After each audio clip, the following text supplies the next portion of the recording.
5D. What if false prophecy has become the new normal? Prophetic marketing versus biblical warning. There was a time when prophecy meant risk.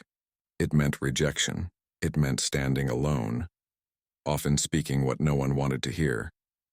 But today, prophecy has become a brand. Now it's marketed, packaged, and sold.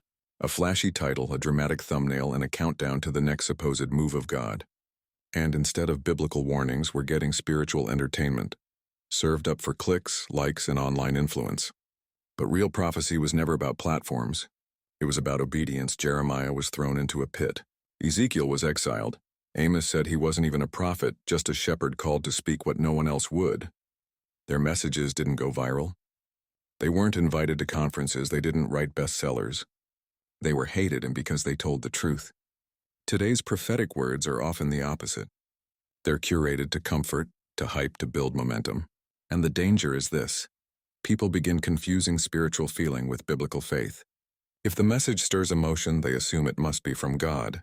If it confirms their desires, they call it confirmation. If it makes them feel excited, they share it as truth. But prophetic marketing is not the same as prophetic truth. One builds a following, the other calls for repentance. In Ezekiel 13, God rebukes the prophets who sew pillows to all armholes, softening his warnings, covering his judgments, and speaking peace where there is none. He says, "They have seduced my people, saying peace, and there was no peace." That's what false prophecy does.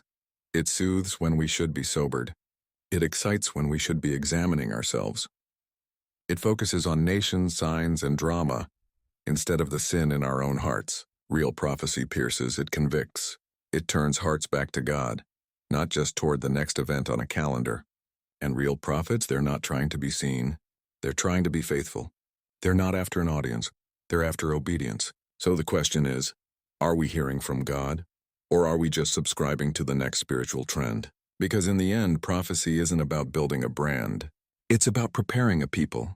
And if the message doesn't lead us to repentance, to truth, and to a deeper walk with Christ, it's not prophecy.